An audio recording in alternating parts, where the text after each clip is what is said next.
A vida a bordo, de vez em quando, tem uma espécie de eco. Encontros bons com pessoas que você conheceu, de outras ancoragens, e quando você menos espera, elas estão ali ancoradas do seu lado. Uma chance de rever amigos que você não vê há muito tempo. E claro que hoje, com a internet, você não perde o contato totalmente, mas encontrar pessoas, assim, pessoalmente, é outra coisa, né? E aqui no meu lado hoje parou o Pado, um velejador muito conhecido no Paraná, professor de vela e inclusive deu as primeiras aulas de vela para Ana Lívia.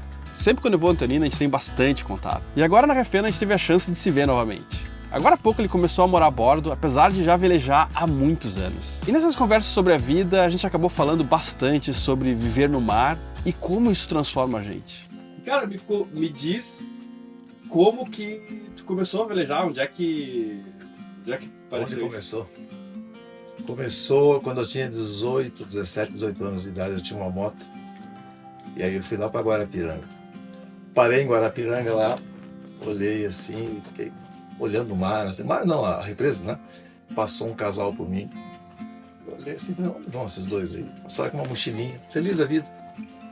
Foram pegar um Paturi 16, uma Marreco 16. Entraram no barquinho, o cara ligou o motor e saiu. Eu fiquei, cara, aquilo ali pra mim foi um... Falei, nossa, onde é que esses caras vão dormir a bordo? E, cara, deu aquele, né? Aí eu fiquei com aquilo na cabeça. Falei, cara, mas só que São Paulo é muito difícil, né? Começando a minha vida ainda, né? Tá começando, fazendo escola técnica, terminando, né? Fazendo estágio. Então, cara, barco é um negócio pra milionário, pra rico, esquece. Mas aquilo, cara, ficou... Isso aí era o quê? Década de 80? 80. É. Eu fiquei com aquilo. Aí depois passou um tempo, me casei, vim morar para Curitiba, fui trabalhar numa multinacional. Aí lá apareceu um cara que navegava de laser. E aí um dia ele falou, não quero, dar uma voltinha e tal, vou lá velejar, falei, não fazendo nada, vamos lá. E fomos para lá, cara. E aí eu vi o cara velejando e tal, falei, cara, é isso aí.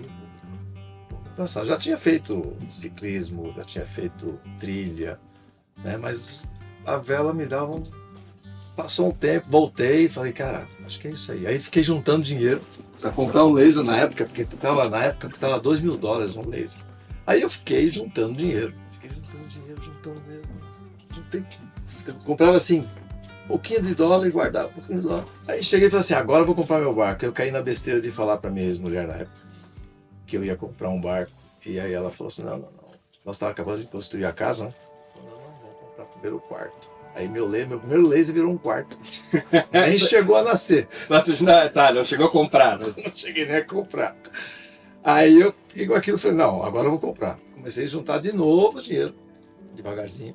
E aí eu juntei, comprei o laser depois, eu falei, aí eu aprendi, né? Falei, tenho uma boa notícia para te dar, nós vamos velejar. E a ruim é que eu comprei um barco já. Aí comecei a andar de laser, eu tinha uma variante na época, eu tenho um rack em cima. E saía com aquele barco em cima, porque não tinha como descarregar, era sozinho. E eu andava com aquele troço sempre para baixo. Ia trabalhar com o laser em cima já. Aí final de semana a gente descia e ia velejar. Aí no começo, cara, nossa, eu capotei umas 200.000 vezes com aquele barco. E eu ainda pensei assim, cara, esse negócio não é para mim. O troço parecia um sabão, né, cara? Você sentava... Aí foi aprendendo, aí... Eu falei, não, tem que comprar um barco para levar elas junto. Porque eu achei muito legal, né? Eu falei, cara, é injusto eu ir velejar e deixar elas esperando. Eu queria que elas participassem. Aí eu comprei um Fast 230. Ah, sim, já era mais... Já era um barco, né? Mas comprei assim, lá na represa ainda? Não, aí já comprei aqui em São Paulo, comprei em Florianópolis, aliás, eu já morava em Curitiba. Ah, tá. Ia Eu já tinha casado, mudado para Curitiba e tava todo seguro. E velejava em Antonina. Cara, e aí entra numa coisa interessante, né? Que, pô, você falou da vela ser cara e em muitos aspectos é assim, né? Depende. Claro, às vezes também o pessoal fala, é caro, mas, pô, às vezes tá vendo um barco que dá pra morar, ele vai ser caro, não vai ser um brinquedo, né? Assim. Mas, às vezes, manter o barco, o clube é caro, e eu vejo que ali em Antonina é um pouco mais viável, assim, né? Tipo, é um clube que... É a Rússia brasileira. A gente brinca, né? Não é assim tão caro um título. É bem acessível. Né? É um lugar que a vela é possível. E no lado de uma cidade rica, né? Curitiba. foi criado por velejadores, né, na década de 50, né? Então é um clube bastante antigo e tem tradição de vela, né? Como assim, o Paraná não tem muito apelo náutico, né? Se você comparar a outros estados, tipo Rio de Janeiro, que tem mais um apelo náutico, ou mesmo Santa Catarina, né, que tem o pessoal que veleja bastante. O Paraná não tinha. Quando eu comecei no clube, tinha o meu barco mais 2 de vela, assim, na poita, né? E tinha os barcos menores, que eram os 20 pés lá no pátio. Então, isso aí abriu portas do clube não ser muito caro, e tinha flotilha de laser na época, que era muito atuante. O laser monotipo, né? Isso foi que deu a entrada, assim. Acho que o monotipo é a grande entrada para quem quer aprender a velejar. É mais barato de comprar, de manter, né? Até porque quando a maioria das pessoas compra o barco e não se preocupa onde colocar. Então, na época que eu comprei, eu também não tinha essa preocupação de onde colocar. A minha ideia era botar o barco em cima da capota do carro e depois você vai aprendendo que deixar o barco no clube é mais confortável do que você ter que se botar em cima da capota do carro, subir a serra. Mas o laser permite isso, né? O monotipo, né? Você levar o barco para casa, né? De todos os esportes que você fez, né, que você falou, bicicleta que você falou. Tive que fez, delta, fiz ciclismo. A vela foi o que ficou décadas na tua vida, né? Por quê? O que mais me chama a atenção na vela, acho que é as pessoas em volta. É um grupo diferente, né? Nada contra os outros esportes, né? Lógico que sempre existe aquele grupinho de pessoas e amigos, tal, mas a vela é uma coisa apaixonante, é ampla. A vela é interessante, você vai para outro clube, você nunca viu o camarada, nunca viu o sujeito, e em 2 horas ele está tomando cerveja com você e está conversando, contando a vida dele como se você conhecesse você há 10 anos, né? Então acho que isso é isso que me atraiu mais, assim, né? Eu sei que você não mora só no barco, mas você tem morado no barco praticamente, né? E como tem sido isso? Como foi essa transição para você e o que isso mudou? Assim? Na verdade, eu já tinha essa ideia, sempre tive, né? Eu sempre fiquei muito a bordo, muito. Todo final de semana a bordo, quando eu trabalhava, às vezes até matava um dia para ficar um dia mais a bordo. Com o tempo, agora eu me aposentei, falei, não, agora chega, deu. Quero curtir minha vida, quero fazer outras coisas. E sempre tive ideia de fazer mais viagens mais longas, tal, né? Mas parece que a gente sempre acaba adiando isso. Não, tá bom, com os amigos aqui, fazer um churrasquinho, aí você entra naquela rotina, vou para casa. Vou tomar um banho mais quente, ficar em casa, tinha televisão, voltar. Então é um ritmo que é legal também. E só que agora eu tinha esse sonho de fazer a Refeno. E aí eu falei, não, então vou preparar meu barco para fazer a Refeno, porque não é uma regata que a gente faz sem preparo vindo lá do Paraná. São 1.500 milhas. E depois dessas 1.500 milhas, mais 300 milhas, estamos falando aí de quase 2.000 milhas para fazer uma viagem dessa. Então, tem que ter uma preparação do barco, não é uma coisa... Então, tive que comprar balsa, comprar EPIB, fazer um investimento no barco para fazer isso. E aí, proporcionou de ficar mais tempo. Falei, agora resolvi minha vida, né, financeira, assim. Não resolvi, mas... Né, até esse ano aqui, não dei aula nenhuma. Falei, não, vou curtir a Refeno, vou subir com o barco. Cara, eu vou te falar que tá difícil voltar, né? É óbvio que em terra é possível ter confortos, né, tipo, digamos assim, quantidade de água, energia e tal, né? Desperdícios. Mas e por que não dá para voltar se tem tanto conforto legal lá? Não, é que aqui você se adapta, né? Esse que é o lance, né? Então, assim, é uma questão de hábito só, né? Morar a bordo é hábito só.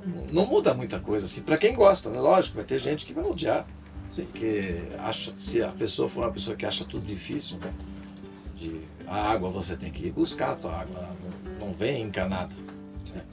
Mas eu acho que é uma vida que me atrai bastante, assim, eu sempre tive vontade de ficar mais tempo, então tô ficando, tá bom, tá ótimo. Eu acho que é parecido com morar no interior ou morar numa capital. Tem gente que jamais moraria no interior. Acha que sente falta de shopping, sente falta de um mercado sofisticado. Exato. E tem gente que ama, que acha legal. E tem gente do interior que jamais moraria numa capital, não gosta do barulho, não gosta de não conhecer as pessoas, né? E eu acho que a vida a bordo também. Tem gente que ama, tem gente que jamais moraria. Exatamente. Mas acho que a vida vai empurrando você para onde você deseja, né? Então, assim, vai acontecendo, as coisas vão acontecendo automaticamente. Claro, tem a questão financeira que pesa um pouquinho, né? Você tem que desabar, você tem que preparar o barco, você gasta uma grana para fazer isso. Mas depois que está pronto, né? Agora é curtir. As coisas de barco não são baratas, mas de casa também não é. Assim, Não, claro que não. Se você tem você tem a casa e o barco, é claro que ele vai ficar mais pesado, né? Mas agora, por exemplo, no meu caso, que é só o barco. Quando você faz a opção só de uma coisa, fica muito mais fácil. Tipo, pô, não sei se é. Depende, tudo depende, mas não sei se é muito mais caro que uma casa, não sei, cara, às vezes. Acho que fica elas por elas. Eu acho que é mais trabalhoso só na questão de manutenção. Mas isso porque eu tenho uma realidade diferente de muita gente, né? Por exemplo, a Antonina, a craca lá é complicada, a gente sabe disso, né? Sim, o clube é maravilhoso, as pessoas são... Mas tem essa complicação da craca, né? Mas é trabalhoso. Cara, se você não tem que entrar embaixo da tua casa todo dia para raspar ela, não. Sei. Até a grama para cortar, até a piscina para limpar. Tem esse lado. Não, a piscina aqui é grande. Aqui... A piscina é alto. A maré vem todo dia, vai embora. É mas realmente onde eu achei pior foi a Antonina, cara.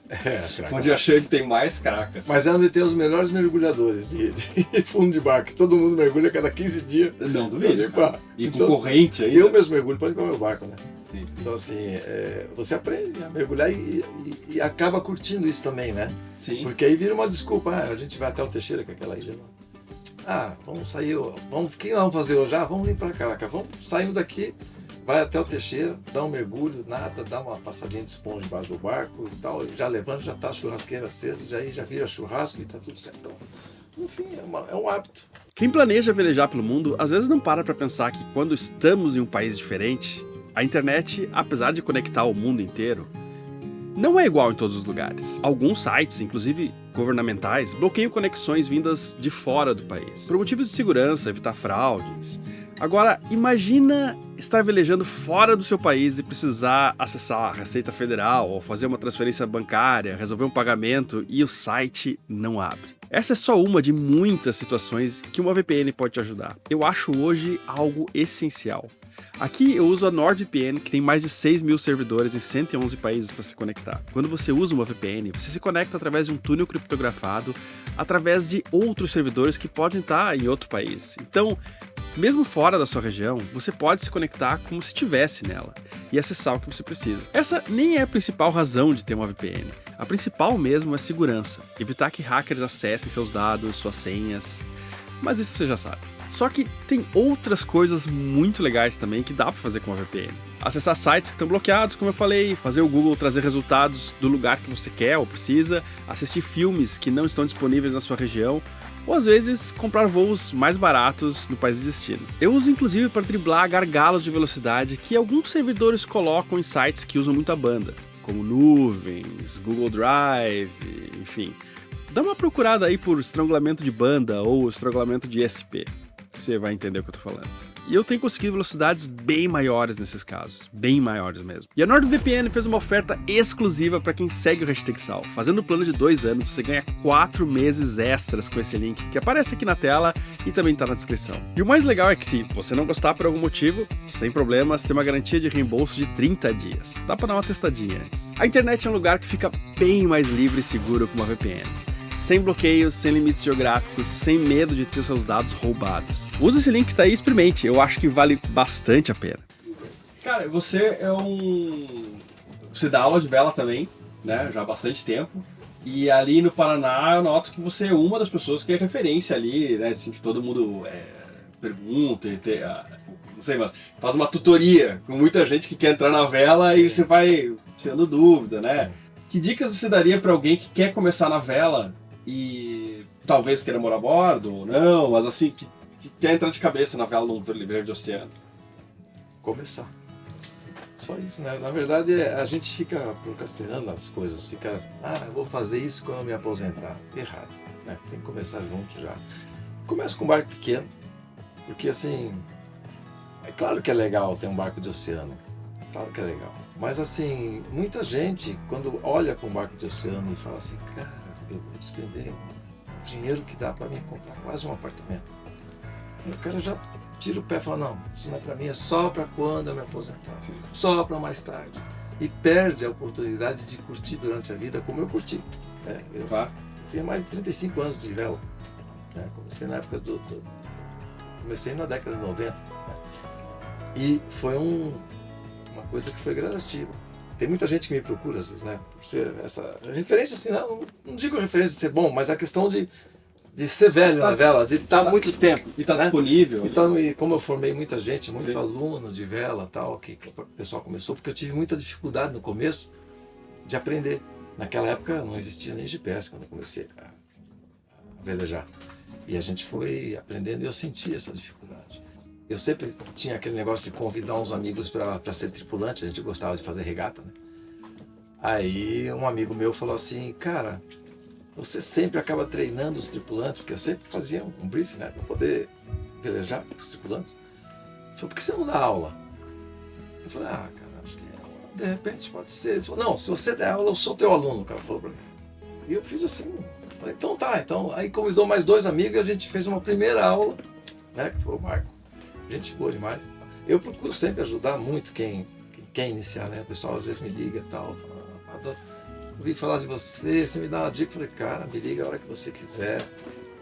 Não vou te cobrar nada por isso, não. Muito pelo contrário, eu faço por prazer mesmo, assim, de ajudar, porque vai virar outro amigo. Eu acho que a vela modifica a pessoa. Quando você está velejando, eu me sinto abençoado. Acho que é essa a palavra. Você fala assim, cara, ter essa possibilidade de estar num lugar, né, que é um negócio encantador, pode ser assustador para muita gente, mas ele é muito mais encantador do que assustador, né, o tempo todo, né? E essa possibilidade de conhecer pessoas que têm a mesma vibe, né, a mesma vibração, mesmo gosto pela vela, cara, acho que é isso que faz a gente ficar e querer cada vez mais e querer mais gente. Venha, todo velejador procura assim trazer mais gente para a vela. E tem uma coisa que você falou de transformar, assim, que eu noto que, cara, a gente tende, não todo mundo, mas tende a ficar eu digo que é excesso de conforto. Conforto é bom, óbvio, mas tem horas que se tu exagerar muito, ficar viciado demais em conforto, você fica só no sofá com ar-condicionado e não faz mais nada na vida e... Eu tenho um jargão que eu digo assim, o conforto estraga o homem. Cara, se você quer estragar o homem que existe dentro de você, fique no conforto. E assim, falar que é desconfortável, não é. Porque o mundo não é confortável, a gente que fez um aquário, né? Sim. Então depende do que você quer viver. Você quer viver no aquário ou quer viver no mar? Eu, particularmente, prefiro ficar no mar, né? Porque, lógico, vai ter mais intempérie, vai ter mais... Mas você sair da zona de conforto é uma coisa boa. Cara, eventualmente vai ter que se molhar na chuva. Eventualmente vai ter... Que não é ruim também, né? Exato. Cara, todos os animais no mundo se molham na chuva e você quer ficar dentro de casa, tem medo de chuva. Então o cara tem medo de água, cara. Fica difícil, né? A gente vai ficando meio frágil. Acho que é essa a palavra. Se você ficar muito no conforto, cada vez você vai se fragilizando mais. Vai ficando. Daqui a pouco você está lá sentado no sofá e triste. Não fez nada. Somos seres intelectuais também, obviamente, mas a gente também é meio animal, assim, a gente precisa de sensações, né? Precisa sentir medo. Eu acho. Medo é uma coisa boa, né? Tem coisas que passa, você fala. A frase do velejador é, vai passar. Vai sofrer, mas vai passar. Uma hora passa, você resolve. E é o que eu falo assim, para você ir para o paraíso, você tem que passar pelo purgatório. A Refeno é uma regata dura, não é uma regata de passeio, né? Sim. Claro que quanto maior o barco, mais confortável fica, mas não é uma regata confortável. É uma baita regata, festa no Capanga, as pessoas são fantásticas, são as melhores pessoas da vela que estão ali, né? A ida para Noronha, você vê Noronha na proa, é um troço, só quem foi, né? Você pode ir de avião. Sim. Mas vai ter o mesmo gosto, né? Não tem, o avião vai te dar muito mais conforto, nada contra quem vai de avião também. Acho que...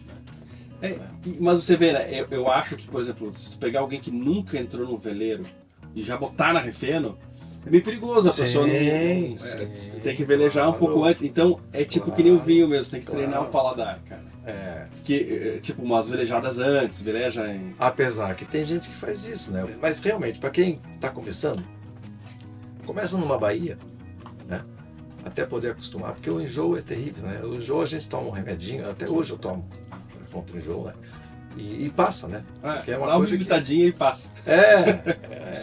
Às vezes nem isso, às vezes você só se prepara melhor, a ansiedade, né? A pessoa não dorme. Sai pra fora, vê o horizonte, respira um pouco de ar. Tem aluno, às vezes, que vai velejar, e ele marca, né? Olha, vamos lá fazer a velejada. O cara já falou assim, cara, vamos dormir à noite pensando. Já predispõe, né? Então a gente procura sempre fazer dentro da Bahia. Claro, se você quer aumentar os teus horizontes, você vai ter que pagar o preço. Só que depois que você faz uma travessia, você vê que a coisa é viável. Então o teu horizonte começa a aumentar.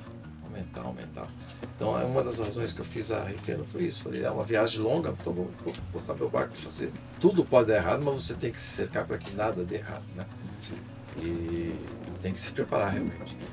Mas é uma coisa que não é um bicho de sete cabeças também. É uma coisa que é viável se você fizer de uma forma séria, né? Só que assim, nas Canárias, cara, eu encontrei uns malucos que atravessaram o Atlântico num caiaque que ele fabricou a pedal francês.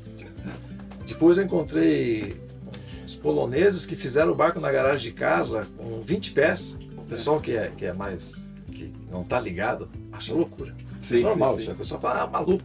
É forma de falar, né? O cara é maluco, atravessou de... Eu não teria coragem de atravessar, porque eu não tenho conhecimento de caiaque e pedalando, acho que meio... Né? Para quem velejou, eu sei a distância que é, entendeu? Eu falei, cara, como é que o cara fazia para dormir? Porque são todas aquelas perguntas que você fala assim, quando você não tem resposta, você fala assim, o cara é maluco. Sim. Né? Mas é porque você não tem a resposta para aquilo, mas o cara tem. Quem você é? Você já parou para se perguntar isso? Eu me pergunto o tempo inteiro. Não o que você tem, ou que título você tem no trabalho, ou em qualquer outra instância da vida, mas quem você é na sua essência. Quanta força você tem para encarar o que a vida te joga, o quão forte você é, o quão gentil você é, o quão frágil você é. Para criar músculos é necessário exercícios, mas e para criar essa resistência na vida, o que precisa? Você esteve na Refeno, né? Você ficou em segundo na categoria, né? Parabéns. E teve um momento que... Porque vocês, andaram muito na nossa frente, mas daí depois vocês sumiram, a gente não sabe o que acontece na hora, né? Uhum. Aí quando vê, a gente tava passando vocês, né? Eu falei, caramba, estamos andando muito, passando astral, né, cara? Aí depois eu descobri que vocês estavam sendo a mestra, né? E dando soco a Genoa e tal, e pararam um tempão, né? Me conta o que aconteceu lá, cara. Então, a gente tava vindo bem. O barco estava andando muito, tava até assustador, assim, o nosso corpo estava andando demais, assim, até me surpreendeu também. E vento forte, né? E de repente a Dani, do Renato, olhou assim e falou, pá, aquele barco lá tá girando. Você tá passando do lado, cara, tá girando em torno de 100 velas. Na hora eu falei, é o barco. O cara tá numa Refeno, baixou as velas e girando, então a gente já peguei, já tirei o piloto, já coloquei em direção dele, passei um rádio, eu perguntei para ele o que estava acontecendo. Aí ele falou, eu perdi o leme. Perdi ou não tem mais, não sabia exatamente o que estava acontecendo. Aí eu falei, você precisa de um apoio? Seria legal se você vier aqui dar um apoio, porque eu até entendi, falei, cara, o cara perdeu o leme, pode ser uma quebra de túnel do leme, pode simplesmente ter caído, pode ser só romper o cabo, mas até o cara se situar, é bom ter alguém do lado. Falou, cara, se der alguma coisa mais grave aqui, então nós voltamos, né?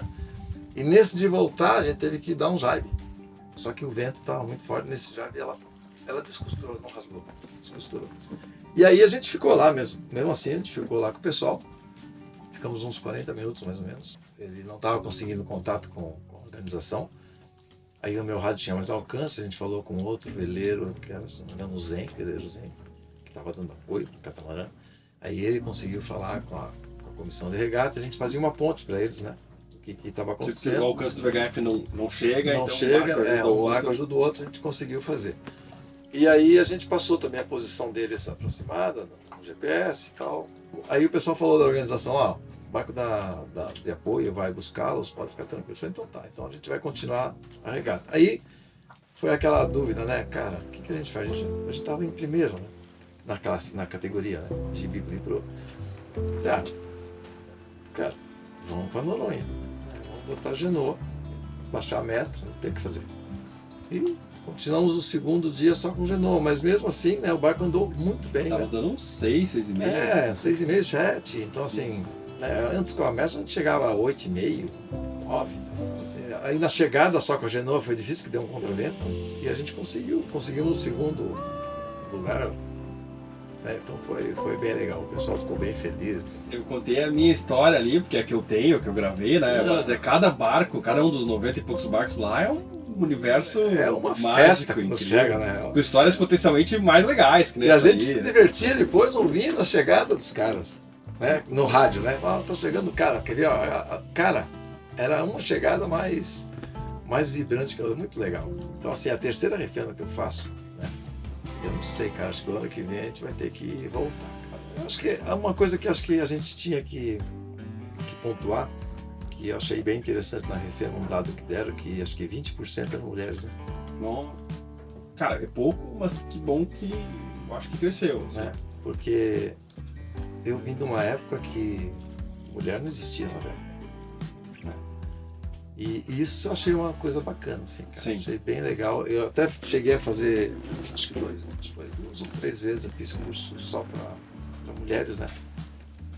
As mulheres, elas têm um sentimento para vela que, vou te falar, cara, é impressionante, assim, um leme, a sensibilidade, né? Que o homem, claro, a gente tem mais força, mas a sensibilidade, né? É um negócio bem interessante. E é legal que cada vez mais mulheres estão entrando na vela, porque fica um ambiente mais divertido. Sem dúvida. Né? Sem dúvida. Quem seria você hoje, você acha, sem a vela? O que a vela trouxe para tua vida? O que eu seria? Eu fiz voo livre, tentei voar de voo livre, aí tinha asa com outro sócio, ele se quebrou inteiro, a gente parou porque achei perigoso. Esse também. É meio perigoso, esse perigoso. parece, né? Fui tirar piloto privado, aí eu voei de planador, mas não cheguei a tirar o piloto privado, mas nas primeiras aulas a gente faz umas aulinhas de, né? Então assim, é uma coisa que eu gostaria, talvez, se eu não tivesse vindo para a vela, eu ia para o voo livre, né? Que é o caso do planador. Ai, cara, não me imagino sem vela. Não me imagino. Essa é uma pergunta que eu me faço sempre. E faço para meus amigos também, sabe? O que a gente estaria fazendo sem ter um barco? Nessa condição de já estar me aposentando, querendo uma vida mais tranquila, curtir mais a vida. Porque, óbvio, quando você trabalha, também você curte, mas é um curtir diferente, é um curtir com prazo, né? As férias é 20 dias. E aí você fica naquela loucura, vou sair, vou fazer, vai ter 20 dias, então você gasta 2 na passagem, já é um negócio, fala assim, cara, eu vou gastar das minhas férias 2 dias passeando, indo, depois, então parece, aí quando você volta cansado assim, você volta meio, né? Quando você tem um trabalho nesse sentido, que te dá prazer, que são raros, né? Vou falar, né? Dá prazer de verdade, assim, fala assim, não, é isso que eu quero. Eu diria assim, aí é que eu chego naquele ponto de você se sentir abençoado. Quando você faz uma coisa que realmente fala assim, cara, é leve, né? Como você com o sal, né? Você faz o sal. A gente percebe que você adora fazer o sal e você transmite isso. Né? Então, e as outras pessoas que assistem, né, se emocionam com alguns vídeos que você faz e, putz, acho que é isso que eu quero. Né? Então é legal isso. Então, se sentir abençoado, acho que essa é a grande sacada. Os seres humanos se distanciaram da natureza há milhares de anos, é fato. E isso nos tornou quem somos. Seres incríveis, por um lado, mas mais frágeis por outro também. Mas o quanto frágeis estamos dispostos a ser? Será que a gente não está caminhando para se tornar uma humanidade tipo o filme Wall-E? Servidos o tempo inteiro, incapazes de aguentar uma mera chuvinha ou, quem sabe, em algum momento ficar de pé, sei lá. Eu não sei se a gente vai todo o caminho até lá, mas alguns hoje não conseguem sair do ar-condicionado, se sentem sufocados. Em algum ponto no meio do caminho, eu arrisco dizer que muitos seres humanos vão chegar. Viver em veleiro é um exercício para esse tipo de força. De certa forma, um reencontro com a natureza em algum grau. Não chega a ser um largados e pelados, mas um pouco mais que a maioria, eu diria. Não é só por ter um pouco mais de resiliência, ser um pouco menos frágil. Há um grande prazer em ter essa relação mais franca com o natural, sentir que você faz parte da natureza. Entender um pouco mais como o planeta funciona na prática, como os ventos surgem, como eles se comportam, como a maré leva e traz a água e vida para cada ponto que o mar encontra a Terra. Entender como as estrelas mostram onde você está e para onde você vai.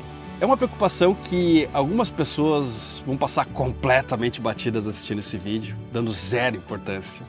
Mas outras, talvez ao escutar isso, sintam um chamado dentro da alma. Qual dos dois grupos você se encontra?